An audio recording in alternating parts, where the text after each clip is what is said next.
கலைஞர் 100 வினாடி வினா போட்டியின் மாபெரும் அரையிறுதி மற்றும் இறுதிச் சுற்று வரும் நவம்பர் 22, 23 தேதிகளில் நடைபெற உள்ளது. சோனி அல்ட்ரா 10 ஸ்பீக்கர் இப்போது உங்கள் சத்யாவில் இப்போவே புக் பண்ணி 6000 ரூபாய் கேஷ்பேக் பெறுங்க. Behind school mic music awards 2024 November 24 தேதி சென்னை கலைவாணர் அரங்கத்தில் நடைபெறுகிறது. டிக்கெட் டைம் வெப்சைட்ல ஃபேன் பாஸஸ் ஃப்ரீயா புக் பண்ணிக்கோங்க. எனக்கு வந்து சின்ன வயசுல இருந்து அப்பா கிடையாது, 6 மந்த்ல இறந்துட்டாங்க. ஸோ இவங்க பண்றதெல்லாம் பார்க்கும்போது ஒரு மாதிரி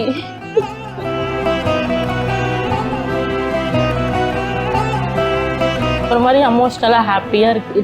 எனக்கு வந்து இந்த மாதிரி ஒன்று கிடைச்சதே கிடையாது சின்ன வயசுலேருந்து. என் வாழ்க்கையில் வந்து நான் தான் வந்து ஒரே மேல், சின்ன வயசுலேருந்து அப்பா இல்லை. ஸோ நான் ஃபில் பண்ண வேண்டிய ஸ்பேஸ் அதிகம்னு எனக்கு நல்லாவே தெரியும். நான் என்ன போட்டாலும் என் வயிறு டைஜஸ்ட் பண்ணும். ஆனால் இவ ப்ரெக்னெண்ட்டாக இருக்கும் போதுங்கிறப்போ சில ஃபுட்டு வந்து இவளுக்கு வந்து ஒத்துக்காது. ஸோ இவ என்ன பண்ணணும்னா, இப்போ உதாரணத்துக்கு பப்பாளி பழம் சாப்பிட்றா, இவளுக்கு ஒத்துக்கலையா பப்பாளி பழம் அவாய்ட் பண்ணும். நீங்கள் வந்து ஒரு ஹெல்த்தி ப்ரெக்னன்சி சிக்னஸ் மாதிரி பார்க்காதீங்க. நீங்கள் ஹெல்த்தியாக தான் இருக்கீங்க, ஹெல்த்தி ப்ரெக்னன்சியில் தான் இருக்கீங்கன்னா தாராளமாக இவளோட ரெகுலர் ஆக்டிவிட்டியை பண்ணலாம். இவ குழந்தை பிள்ளையாக இருக்கும்போது நம்ம அப்பாவாக இருந்தோம்னா இவளை வந்து இந்தியா ரெப்ரசென்ட் பண்ணி விளையாட வச்சிருக்கலாமே அப்படின்லாம் வந்து நிறைய தோணும். நாளைக்கு வந்து எங்களுக்கு ஒரு குழந்தை பிறந்துச்சுன்னா அங்கே மினிமமாக என்ன பண்ணுவோம்னா ஃபிட்னஸ் அவன் லைஃப் ஸ்டைலில் ஒரு பார்ட்டாக வச்சுப்போம். அவனுக்கு என்ன பிடிக்குதோ அவளுக்கு என்ன பிடிக்குதோ அதை நாங்கள் பண்ண வைப்போம். தவறி அவன் வந்து ஒரு ஸ்போர்ட்ஸ் பர்சனாக இருந்தாங்க அப்படின்னா அவங்களுக்கான எல்லாத்தையும் அவங்களுக்கு கொடுக்கணும். பழனிக்கு பக்கத்தில் இருக்க கோதமங்கலங்கிற ஒரு வில்லேஜ்லேருந்து வர்றேன். அங்கெல்லாம் வந்து ஃபிட்னஸ்ங்கிற ஒரு கெரியருங்கிற நம்பிக்கையே யாருக்கும் கிடையாது. இப்போ நான் வந்து வளர்றதை பார்க்கும்போது அவங்களுக்கு வந்து நம்ம ஊர்லேருந்து ஒருத்தன் போய் வந்து நல்லா இருக்காண்டா, நம்மளும் போனால் நல்லா இருப்பான் அப்படிங்கிற நம்பிக்கை அவங்களுக்கு ஒன்று கிடைக்குது. Premium gym over 9000 square feet கிட்டே இருக்குது. எக்யூப்மெண்ட்ஸ் எல்லாமே வந்து அதிகமாக இருக்குது. அதை தாண்டி வந்து இங்கே ஜாயின் பண்ணாவே ஃப்ரீயாக வந்து இந்த ஸ்டீம் பாத்து, ஜக்கூசி, குரூப் கிளாஸ்ன்னு நிறைய ஆடட் பெனிஃபிட்ஸும் இருக்குது. Super hero date in making in process அப்படின்னு கூட சொல்லலாம். ஸோ அந்த ஜர்னி எப்படி இருக்கு? ரொம்ப நல்லா இருக்குது. ஆக்சுவலாக வந்து பையன் பிறக்கிறப்போ பெஸ்ட்டு நம்ம நிறைய இதுக்கு முன்னாடி வந்து நிறைய டைம் ட்ரான்ஸ்ஃபார்ம் ஆகலாம்னு நினைக்கும் போது பல காரணங்களால் மிஸ் ஆகிட்டே இருக்குது. இப்போ வந்து பையனோ பொண்ணு நம்மளுக்குன்னு குழந்தை வரப்போகுது, அந்த குழந்தை முன்னாடி பெஸ்ட்டாக இருக்கணுங்கிறது வந்து ஒரு நல்ல ஒரு மோட்டிவேஷனாக இருக்குது. ஓகே, ஸோ அந்தளவுக்கு அவர் டெடிக்கேட்டடாக இருக்கப்போ நீங்கள் பார்த்து ரொம்ப அட்மையர் பண்ணுற சேஞ்ச்னா என்னவா இருக்கும் அவர்கிட்ட? இது முன்னை விட இப்போ ரொம்ப சேஞ்ச் ஆகிட்டாங்க. 6 பேக் நான் இந்த 1 இயர்ல வந்து அவ்வளோக்கு வரல. இப்போ வந்து எல்லாமே வந்து மசில் இருந்து 6 பேக் வந்து டபுள் டிரான்ஸ்ஃபர்மேஷன் ஆகும். நமக்கு கொஞ்சம் கடுப்பா இருக்கு, ஆனா ஒரு பக்கம் ஹாப்பி தான். ஸோ நிறைய மித்ஸ் வந்து உங்க கமெண்ட்ல பார்க்க முடியுது. இந்த மாதிரிலாம் இருக்கும், பிரெக்னன்சினா இப்படி இருக்கும் அப்படி இருக்கும் சொல்லி நிறைய மித்ஸ் இப்போ வரைக்குமே ஒர்க் அவுட்டையும் தாண்டி நிறைய மித்ஸ் வந்து இன்னும் வரைக்கும் ஃபாலோ பண்ணிட்டே இருக்காங்க. அதுல எதெல்லாம் நீங்க வந்து பிரேக் பண்ணணும்னு நினைக்கிறீங்க? இந்த பப்பாளி பழம் சாப்பிடக்கூடாது, அப்புறமேட்டுக்கா அதெல்லாம் சீரியல்ல எல்லாம் காட்டுறாங்க. பப்பாளி சாப்பிடக்கூடாது, சாப்பிட்டேன். பைனாப்பிள் சாப்பிடக்கூடாதுன்னு சொல்லுவாங்க. அதுக்கப்புறமேட்டுக்கா பிளாக் கிரேப் சாப்பிட்டா குழந்தை பிளாக்கா பிறக்கும் அப்படின்னு சொல்லுவோம். அதெல்லாம் எதுவுமே இல்லை. இன்னைக்கு கூட நான் கிரேப் சாப்பிட்டு தான் வந்தேன். நம்ம சாப்பிட்ற ஃபுட்டு பாப்பாவை அஃபெக்ட் பண்ணவே பண்ணாது. ஆனால் நம்மளோட we have to listen to our body. உதாரணத்துக்கு வந்து ப்ரெக்னன்சி டயத்தில் டைஜஷன் வந்து ஆப்டிமலாக இருக்காது. உதாரணத்துக்கு வந்து நான் நார்மலான ஒரு இண்டிவிஜுவல், நான் என்ன போட்டாலும் என் வயிறு டைஜஸ்ட் பண்ணும். ஆனால் இவ ப்ரெக்னெண்ட்டாக இருக்கும் போதுங்கிறப்போ சில ஃபுட்டு வந்து இவளுக்கு வந்து ஒத்துக்காது. ஸோ இவ என்ன பண்ணணும்னா, இப்போ உதாரணத்துக்கு பப்பாளி பழம் சாப்பிட்றா, இவளுக்கு ஒத்துக்கலையா பப்பாளி பழம் அவாய்ட் பண்ணணும். இப்போ வந்து எதுவுமே வந்து அதிகமாக எடுத்தாலும் ஸோ டாக்டர் நாங்கள் கேட்கும்போது எங்கள் கைனகாலஜிஸ்ட் என்ன சொன்னாங்க அப்படின்னா, எந்த பழமே சாப்பிடக்கூடாதுலாம் இல்லை, நீங்கள் சாப்பிடுங்க, உங்களுக்கு செட் ஆச்சுன்னா நீங்கள் சாப்பிடுங்க, செட் ஆகலைன்னா வந்து அதை ஸ்டாப் பண்ணிடுங்க. அது மட்டும் இல்லாமல் வந்து இன்னும் நிறைய சொல்லுவாங்கன்னா, இந்த விளக்கெண்ணெய் நல்லா சாப்பிட்டா வந்து குழந்தை வலிக்கிட்டு நல்லா வந்துடும் அப்படிலாம் சொல்லலாம். அதுவும் மித்து தான். பிரெக்னன்சி டைம்ல ரொம்ப வெயிட் போடும்னு சொல்லுவாங்க. அதுவும் மித்து தான். ஆக்சுவலாக வந்து ஒரு பொண்ணு ப்ரெக்னெண்ட்டாக இருக்காங்கன்னா 5th மந்த் வரைக்கும் குழந்தைனால எந்த எக்ஸ்ட்ரா வெயிட்டும் வராது. அவங்க பேபி அவங்கள ரொம்ப ரெஸ்ட்ரிக்ட் பண்ணிட்டு அவங்க அதிகமாக வந்து ஜங்க் சாப்பிட்றதுனாலையோ இல்லை வெளியே போய் ஆக்டிவிட்டி எல்லாம் முன்னே ரொம்ப ஆக்டிவாக இருந்திருப்பாங்க. ப்ரெக்னன்சி டயத்தில் வந்து சில பொண்ணுங்களுக்கு காம்ப்ளிகேஷன்ஸ் இருக்கும். காம்ப்ளிகேஷன் இருக்க பொண்ணுங்களுக்கு டாக்டரே சொல்லுவாங்க, நீங்கள் பெட் ரெஸ்ட் எடுக்கணும், நீங்கள் நடக்கக்கூடாதுன்னு டாக்டர் சஜஸ்ட் பண்ணாங்கன்னா அவங்க கண்டிப்பாக ரெஸ்ட்டு தான் எடுக்கணும். அவங்கள நாங்கள் ஆக்டிவிட்டி பண்ணுங்கன்னு சொல்லவே இல்லை. ஆனால் ஹெல்த்தியாக ஒரு பொண்ணு ப்ரெக்னென்ட் ஆனான்னா ஹெல்த்தி ப்ரெக்னன்சியில் நீங்கள் வந்து ஒரு ஹெல்த்தி ப்ரெக்னன்சியை சிக்னஸ் மாதிரி பார்க்காதீங்க. நீங்கள் ஹெல்த்தியாக தான் இருக்கீங்க, ஹெல்த்தி ப்ரெக்னன்சியில் தான் இருக்கீங்கன்னா தாராளமாக நீங்கள் வந்து உங்களோட ரெகுலர் ஆக்டிவிட்டியை பண்ணலாம். இப்போ ப்ரெக்னெண்ட்டாக இருக்காங்கன்னா சின்ன சின்ன விஷயத்துக்கெல்லாம் பயம் வரும் இல்லையா? ஒருவேளை இவ்வளோ ஸ்பீடாக நடக்கக்கூடாது, ஸ்டெப்ஸ் ஏறக்கூடாது, இந்த மாதிரி நீங்கள் பயந்து அதுலேருந்து ஓவர் கம் பண்ண விஷயம்னா என்ன? எனக்கு வந்து பயமே வரல. ஸோ லக்கி என்னன்னா, இப்போ வந்து எங்களோட க்ளோஸ் ஃப்ரெண்ட் வந்து ரமணன் வீணான் இருக்காங்க. அவங்க 2 பேருமே டாக்டர். அதுக்கப்புறம் இவளுக்கு ட்ரீட் பண்ணுற கைனகாலஜிஸ்ட்டுமே வந்து எங்களோட நல்ல ஃப்ரெண்ட்லி தான். அவங்களும் வந்து இன்ஸ்டாகிராமில் வந்து நிறையா ப்ரெக்னன்சி ரிலேட்டடான வீடியோஸ்லாம் போட்டு நிறைய அவேர்னஸும் அவங்க கொடுத்துட்ருக்காங்க. ஸோ நாங்கள் ஏதாச்சும் எங்களுக்கு ஒரு குட்டி பயம் இருந்தாலுமே கூட ஸ்ட்ரைட்டாக அவங்கள்ட்ட கால் பண்ணி டேரெக்டாக வந்து கன்சல்ட் பண்ணுறதுக்கான வாய்ப்புகள் எங்களுக்கு அதிகம் அப்படிங்கிறனால அது எதுவுமே எங்களுக்கு பயமாக கன்வெர்ட் ஆகலை. இன்னொரு அட்வான்டேஜ் என்ன, நாங்கள் 2 பேரும் தனியாக இருக்கோம். அப்படிங்கிறப்போ வந்து யாரும் வந்து நெகட்டிவாக சொல்கிறதுக்கோ பயமுத்துறதுக்கோ நாங்கள் விடுறதில்லை.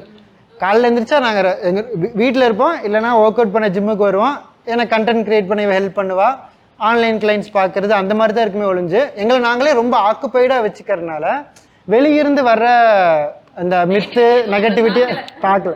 டாக்டர் சொன்னாங்க இப்போ வர ப்ரெக்னன்சி லேடிஸ்லாம் ஸ்டெப்ஸ் கூட ஏறலாமா அப்படின்னு கேட்குறாங்க. ஆனால் நீங்கள் வந்து இப்போ ஒர்க் அவுட் பண்ணலான்ட்டு கேட்குறீங்க அப்படின்னு சொல்கிறாங்க. ஏன்னா இப்போ இந்த ஸ்டெப்ஸ் ஏறுறது வாக்கிங் மட்டும்தான் இப்போ வந்து ப்ரெக்னன்சி டைமில் பண்ணுறாங்க. பட் வெயிட் ட்ரைனிங் கூட அவங்க பண்ணலாம். ரொம்ப ஹெவியாக பண்ணாமல் ஜஸ்ட் 2.5 அவங்களோட பாடிக்கு ஏற்ற மாதிரி அவங்க பண்ணணும். அண்ட் நீங்கள் வந்து இப்போ பேபிக்கான ஃபியூச்சர் பற்றி நிறைய பிளான் பண்ணியிருப்பீங்கல்ல, இப்போ அதிகமாக இன்னும் டிஸ்கஸ் பண்ணியிருப்பீங்க ஐ திங்க் ஸோ. ஸோ அப்படி டிஸ்கஸ் பண்ணி ஒரு இன்ட்ரெஸ்டிங்கான விஷயம்னா என்ன, ஒரு மதர் அண்ட் ஃபாதரோட லைஃப் ஸ்டைல் வந்து டைரெக்டாக வந்து பசங்களே இன்ஃப்ளூயன்ஸ் பண்ணும். உதாரணத்துக்கு நான் வந்து என் பையனை வந்து ஜங்க் ஃபுட் சாப்பிடாத அப்படின்னா அவன் சாப்பிடுவான். ஆனால் எங்கள் வீட்லேயே ஜங்க் ஃபுட் இல்லைன்னா அதுக்கான வாய்ப்பே இல்லாமல் போயிடும். அதுக்கப்புறம் இப்போ நான் என் பையனை வந்து வெளியே போய் விளையாடுறான்னா விளையாட மாட்டான். ஆனால் அப்பா அம்மாவே வந்து ஒர்க் அவுட்டு ஃபிசிக்கல் ஆக்டிவிட்டி பண்ணால் ஆட்டோமேட்டிக்காக எங்களோட வந்து அவனும் பண்ணுவான். ஸோ எங்களோட கோல் என்னென்னா நம்ம வந்து நம்ம பையனோ பொண்ணோ இதை பண்ணு அதை பண்ணுன்னு சொல்லக்கூடாது, அவங்களுக்கு நம்ம ஒரு இன்ஸ்பிரேஷனாக இருக்கணும். இப்போதான் ஒரு டேட் பண்ணிட்டு இருக்க மாதிரி ஒரு ஃபீல். கல்யாணம் பண்ணி ஒரு 2 monthஸில் வந்து நான் வந்து அந்த ஆஃபீஸ் விட்டு ஸ்டாப் பண்ணிட்டு அதை விட டபுள் மடங்காக சிவகுருவால் நான் வந்து சம்பாரித்தேன். அது ஒரு பெரிய விஷயம். அதுக்கப்புறம் எல்லாமே லைஃப்பில் வந்து ரொம்ப ஜாலியாக போயிட்டு இருந்துச்சு. 2 பேரும் எங்கள் ஊர் சுற்றுறது ஒரு ட்ரீம் மாதிரி இருந்துச்சு. ஜிம்மு, ஒர்க் அவுட்டு, அப்புறமேட்டுக்கா இந்த இன்ஸ்டாகிராமு ட்ரெண்டு, இந்த மாதிரி ரொம்ப சூப்பராக இருந்துச்சு. அதுக்கப்புறம் நான் வந்து ஒரு சேலஞ்சில் இருந்தேன். நானும் வந்து ஃபிசிக்ஸ் சூப்பராக கொண்டு வந்துட்டேன் இந்த 4 month பேபிக்கு முன்னாடி. இப்போ நான் இப்போ ப்ரெக்னென்சி டைமில் வந்து மோஸ்ட்டாக யாருமே ஒர்க் பண்ண மாட்டாங்க. ஆனால் இப்போ ப்ரெக்னென்சி டைமில் வந்து முன்னாடியும் வாங்கிட்டு இருந்த சேலரி அதை விட டபுளாக எனக்கு கிடச்சிது. ஸோ இப்போ நான் வந்து கடவுள் கொடுக்குறாங்கன்னா அது வேணும்னு சொல்லாமல் அக்செப்ட் பண்ணால் நம்மளுக்கு நிறைய இன்னும் லக்கு அடிச்சுக்கிட்டே இருக்கு. நிறைய விஷயங்கள் ஷேர் பண்ண வேண்டாம் சோஷியல் மீடியாவில் அப்படின்ற ஒரு கண்ணு பற்றும் அப்படின்றது வந்து ஃபேமிலியில் நிறைய சொல்லுவாங்க. ஏன்னா இப்போ தொடர்ந்து நிறைய சக்ஸஸ் லைஃப் அப்டேட்ஸ் வருது அப்படின்றப்போ இந்த மாதிரி யோசிச்சிருக்கீங்களா திருஷ்டி பற்றுமோ அப்படின்னு? போடுறது வந்து ஒரு ஸ்டேட்டஸ் காமிக்கிறத தாண்டி இது வந்து நிறைய பேர்த்துக்கு வந்து ஒரு மோட்டிவேஷனாக இருக்குன்னு நினைக்கிறேன். ஏன்னா நான் வந்து இப்போது கோதமங்கலம் பழனிக்கு பக்கத்தில் இருக்க கோதமங்கலங்கிற ஒரு வில்லேஜ்லேருந்து வர்றேன். அங்கெல்லாம் வந்து ஃபிட்னஸ்ங்கிற ஒரு கெரியருங்கிற நம்பிக்கையே யாருக்கும் கிடையாது. இப்போ வந்து ஒருத்தர் வந்து ஃபிட்னஸில் பேஷனேட்டாக இருந்தால் அவர்னாலையும் வந்து சொசைட்டியில் ஒரு நல்ல லைஃப் லீட் பண்ண முடியும் அப்படிங்கிற நம்பிக்கையே இல்லை. அதனால் கிராமத்தில் நிறையா பெண்களும் ஆண்களும் வந்து திறமையானவங்க இருந்தாலும் அவங்களுக்கு இப்படி ஒரு ஆப்பர்ச்சுனிட்டி இருக்குது, இப்படி ஒரு கரியர் இருக்குன்னு அவங்களுக்கு முதல்ல தெரியாது. அண்ட் தென் வந்து இப்போ நான் வந்து வளர்றதை பார்க்கும்போது அவங்களுக்கு வந்து நம்ம ஊர்லேருந்து ஒருத்தன் போய் வந்து நல்லா இருக்காண்டா, நம்மளும் போனால் நல்லா இருப்பான் அப்படிங்கிற நம்பிக்கை அவங்களுக்கு ஒன்று கிடைக்கிது. இப்போ நீங்கள் ஒரு 10 வருஷத்துக்கு முன்னாடி யாருமே வந்து ஜிம்மில் ஒர்க் அவுட் பண்ணணும், நல்ல ஃபுட்டை சாப்பிட்ணும், நல்ல வெஜிடபிள்ஸ் எடுத்துக்கணும், ப்ரோட்டீன் ரிச் சாப்பாடு சாப்பிட்ணுங்கிற அண்டர்ஸ்டாண்டிங்கும் அறிவும் புரிதலும் கம்மியாக இருந்துச்சு. இப்போ 10 வருஷம் கழிச்சு பார்க்கும்போது எல்லாத்துக்குமே தெரியுது, நம்ம சாப்பிட்ற பிளேட்டில் கொஞ்சம் வெஜிடபிள்ஸ் இருக்கணும், ப்ரோட்டீன் இருக்கணும், ஸ்ட்ரென்த் ட்ரைனிங் ஓரளவுக்கு முக்கியம் தானப்பா பண்ணணும் அப்படிங்கிற மைண்ட் செட் வருது. இப்போ நிறைய பேர் வந்து ஃபிட்னஸை வந்து நம்ம ஒரு பார்ட் ஆஃப் லைஃபாக வச்சுக்கணுங்கிற எண்ணம் இப்போ இருக்குது. ஓகே, ஸோ இப்போ இன்ஃப்ளூயன்ஸராக இருக்கப்போ இந்த மாதிரி நிறைய விஷயங்கள் நீங்கள் மைண்டில் வச்சுட்டு பண்ண வேண்டியது இருக்கும். பட் யூஷுவலாகவே இன்ஃப்ளூயன்சஸ் அப்படின்னா நிறைய ஹேட்ரட் இருக்கும் அப்படின்ற ஒரு விஷயம் இருக்கும் இல்லையா? ஸோ அதை எப்படி பேலன்ஸ் பண்ணுறீங்க? அது இனிஷியலாக எல்லாத்துக்குமே வந்து என்னடா இப்படி திட்டுறாங்கன்னு சொல்லி எல்லாருமே பர்சனலாக தான் எடுத்துப்பாங்க. ஆனால் போக போக அது நம்மளை வந்து பக்குவப்படுத்திடுற. உதாரணத்துக்கு நீங்கள் இன்ஃப்ளூயன்சராகவே இருக்க வேணாம், நீங்கள் நார்மலாகவே இருக்கீங்க, ஒரு நார்மலான பர்சன், எனக்கு வந்து ஒரு பிஸ்னஸ் ஐடியா இருக்குதுன்னு சொல்லி ஃப்ரெண்ட்ஸ் சர்க்கிள்லையோ இல்லை வீட்லேயோ சொன்னால் எல்லாருமே இதெல்லாம் பாசிபிளா பண்ண முடியாதுன்னு சொல்லி க்ளோஸாக இருக்கவங்களே நெகட்டிவ் கமெண்ட்ஸ் கொடுக்க தான் செய்வாங்க. ஸோ அதை பொருட்படுத்தாமல் கான்ஃபிடென்ட்டாக அவங்க பண்ணும்போது தான் வந்து அவங்க ஜெயிக்கிறாங்க, தோத்தாங்கன்னா அதுலேருந்து கற்றுக்கிட்டு ஃப்யூச்சரில் பெருசாக ஜெயிப்பாங்க. அதே மாதிரி இப்போ வந்து நம்மளுக்கு வர்ற கிரிட்டிசிசம் எல்லாமே இனிஷியலாக எல்லாத்துக்குமே அன்கம்ஃபர்டபுளாக தான் இருக்கும். ஆனால் நம்ம க்ளோஸாக பார்க்கும்போது எது கன்ஸ்ட்ரக்டிவ் கிரிட்டிசிசம், எது பியூர் ஹேட்ரட்னு தெரியும். அதான் ப்ரெக்னன்சி டைமில் ஆஃப்டர் டெலிவரி வந்து வெயிட் போடும், ரொம்ப அந்த ஒரு ப்ரெஷரில் தான் இருப்பாங்க. இப்போ சிசேரியன் பண்ணாலும் ரொம்ப ஹெவியாக வெயிட் போடும்ன்ட்டு. ஸோ எனக்கு வந்து அதில் வந்து சுத்தமாக பயம் இல்லை. ஏன்னா இப்போ சிசேரியனா கொஞ்சம் நல்லா பிரேக் எடுப்பேன், எடுத்துட்டு மறுபடியும் டிரான்ஸ்ஃபர்மேஷன் பண்ணாங்கன்னா கண்டிப்பாக அது இன்ஸ்பைரிங்காக இருக்கும். பார்த்துக்கலாம் அப்படின்ற எதாக இருந்தாலும் இப்போ சிசேரியனாலும் எனக்கு ஓகே, நார்மலாக இருந்தாலும் ஓகே. பண்ணது இவர் நிறைய ரிசர்ச் பண்ணியிருக்காருன்னு நினைக்கிறேன் ரிலேட்டட் டு பிரெக்னன்சி. அதுவும் இல்லாமல் அண்ட் உங்களை பார்த்துக்கிற விஷயங்கள் இதெல்லாம் நீங்கள் சொல்கிறப்ப நிறைய இடங்கள்ல உங்களுக்கு ப்ரௌடாக இருந்திருக்கும் அண்ட் அதே சமயத்தில் எமோஷனலாக இருந்திருக்கும். இருக்கு, கண்டிப்பா இருக்கு. ஓகே, இல்லை எனக்கு வந்து சின்ன வயசுல இருந்து அப்பா கிடையாது, 6 monthல இறந்துட்டாங்க. ஸோ இவங்க பண்றதெல்லாம் பார்க்கும்போது ஒரு மாதிரி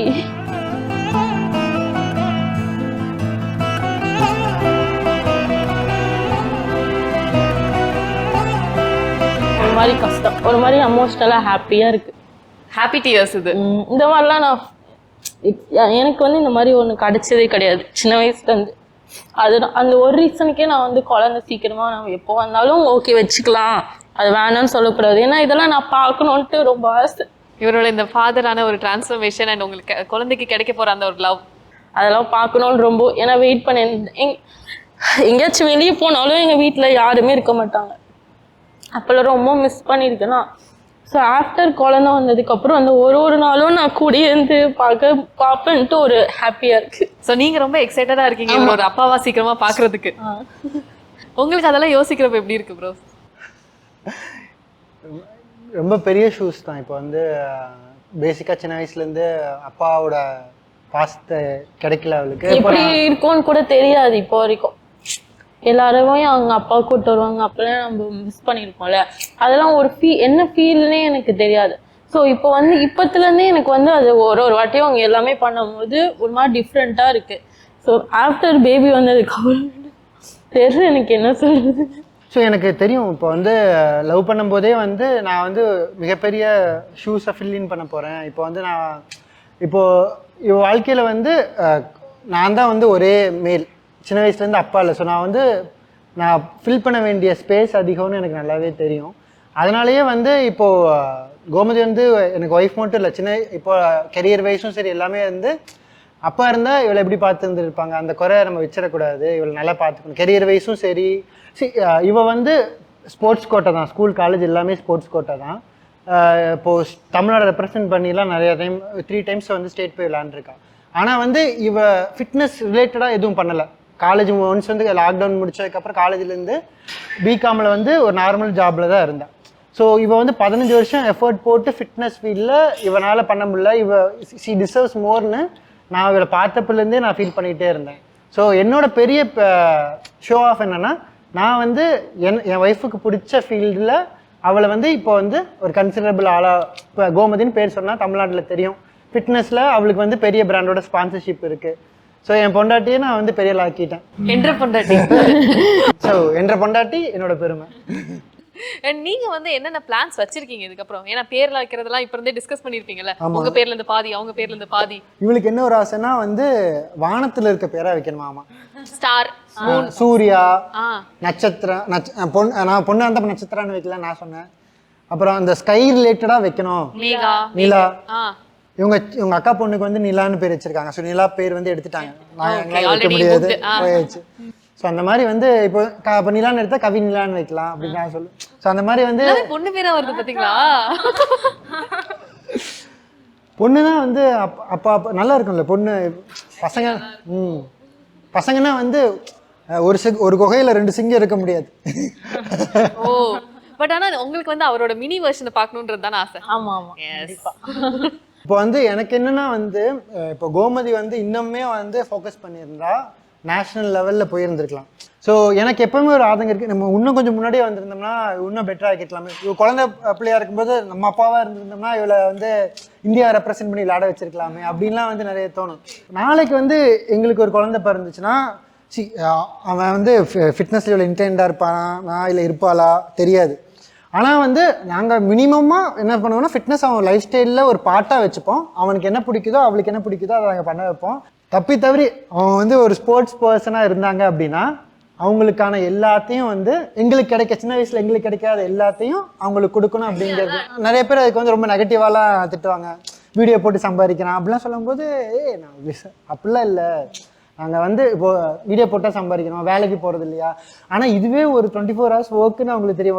ஒரு இப்போ உங்களுக்கு தெரியும், நீங்கள் வந்து மீடியா ஃபீல்டில் இருக்கீங்க, ஒரு கண்டென்ட் ஸ்கிரிப்ட் பண்ணுறது எவ்வளோ கஷ்டம் தெரியும், கன்வே பண்ணுறது. இது வந்து நீங்கள் வந்து ஒரு ஐடி ப்ரொஃபஷனலாக இருந்து ஒரு 8 மணி நேரம் ஒர்க் பண்ணுறீங்களா, அந்த அளவுக்கு ஈக்குவலான கஷ்டமான வேலை தான் கண்டென்ட் கிரியேஷன். கேள்வி என்னன்னா, கிரிட்டிசைஸ் பண்ணுறாங்கிறதுக்காக உங்களுக்கு பிடிக்காத பண்ணி வாழ்நாள் ஃபுல்லாக கிரிட்டிசைசேஷன் வாங்கிட்டு இருக்க போறீங்களா, இல்லை உங்களுக்கு பிடிச்சதை பண்ணி கிரிட்டிசைசேஷன் வாங்கிட்டு இருக்க போறீங்களான்னு நாங்கள் என்ன முடிவு எடுத்துட்டோம்னா, எங்களுக்கு பிடிச்சதை பண்ணி கேட்டு வாங்குறதா. ஜென்யூனான கன்ஸ்ட்ரக்டிவ் கிரிட்டிசிசம்னா we will accept.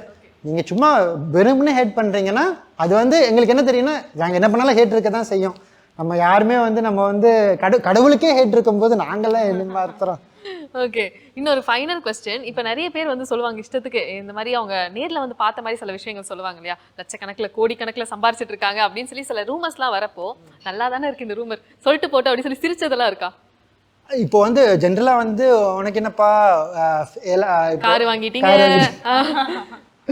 உனக்கு என்னப்பா கார் வாங்கிட்ட, உனக்கு என்னப்பா குழந்தை வந்துருச்சு, உனக்கு என்னப்பா லட்சக்கணக்கில் சம்பாதிக்கிற அப்படிலாம் சொல்லும்போது கரெக்டு தான். இப்போ ஆனால் வந்து இது ஸ்ட்ரைட்டாக வர்றதில்லை. இப்போ வந்து நாங்கள் இதுக்கெல்லாம் எங்களுக்கு வரணும்னா, இவ பார்த்துட்டு இருக்க வேலையை விட்டா, நான் வந்து என் பார்த்துட்டு இருக்க கார்பரேட் வேலையை விட்டுட்டு ஒரு 10,000 ரூபா சேலரிக்கு தான் நான் வந்து ஒரு ட்ரெயினராக ஒரு ஜிம்மில் ஜாயின் பண்ணேன்.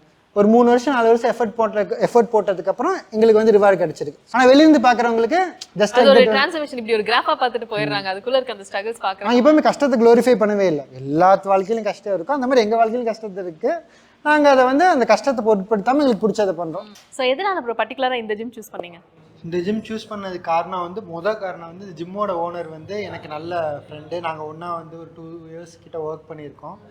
அதனால வந்து இந்த ஜிம்மை வந்து நான் வந்து காதலுக்கான ஒரு தூணாவர் தான் இருந்திருக்காரு. ஸோ கோமதி நான் ஃபர்ஸ்ட் பார்த்தது காரணமே அவர் கூட நானும் அவர் சேர்ந்து ஒர்க் பண்ணிட்டு இருக்கப்போ அவரோட பார்ட்னர் கம்பெனியில் தான் ஒர்க் பண்ணிட்டு இருந்தா. அப்படிதான் நாங்க 2 பேரும் வந்து மீட் பண்ணிட்டோம். ஸோ இங்க 2 பேத்துக்குமே வந்து ஜிம்மோட ஓனர் நல்லா பாலமா இருந்திருக்காரு. அதை தாண்டி அதுக்காக மட்டும் இங்கே வரல, அதை தாண்டி இது வந்து சென்னையில் one of the premium gym. Over 9,000 square feet கிட்டே இருக்குது. எக்யூப்மெண்ட்ஸ் எல்லாமே வந்து அதிகமாக இருக்குது. அதை தாண்டி வந்து இங்கே ஜாயின் பண்ணாவே ஃப்ரீயாக வந்து இந்த ஸ்டீம் பாத்து, ஜக்கூசி, குரூப் கிளாஸ்ன்னு நிறைய ஆடட் பெனிஃபிட்ஸும் இருக்குது. இங்கே ஒர்க் பண்ணுற ட்ரைனர்ஸும் வந்து ஹைலி சர்டிஃபைட், வெல் ட்ரைன்ட் அப்படிங்கிறதுனால இங்கே வர்றதை வந்து நாங்கள் ப்ரிஃபர் பண்ணுறோம். So happy for you. And இதே மாதிரி நிறைய பேர் இன்ஸ்பயர் பண்ணிகிட்டே இருங்க. அண்ட் நிறைய பேருக்கு ஒரு ட்ரீம் கப்பலாக இருக்கீங்க, அது உண்மையான ஒரு விஷயம். கமெண்ட்ஸ்லேயே நீங்கள் பார்த்துருப்பீங்க ஆப்வியஸாக. அண்ட் இதே மாதிரி உங்கள் ஜேர்னி ரொம்ப ஹாப்பியாக போயிட்டே இருக்கணும். Thank you so much. Thank you so much.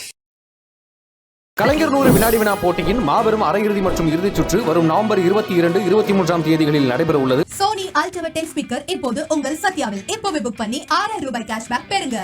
Bihar school bag music awards 2024 November 24 Chennai Kalaivanar அரங்கத்தில் நடைபெறுகிறது. டிக்கெட் டைம் வெப்சைட்ல ஃபேன் பாசஸ் ஃப்ரீயா புக் பண்ணிக்கோங்க.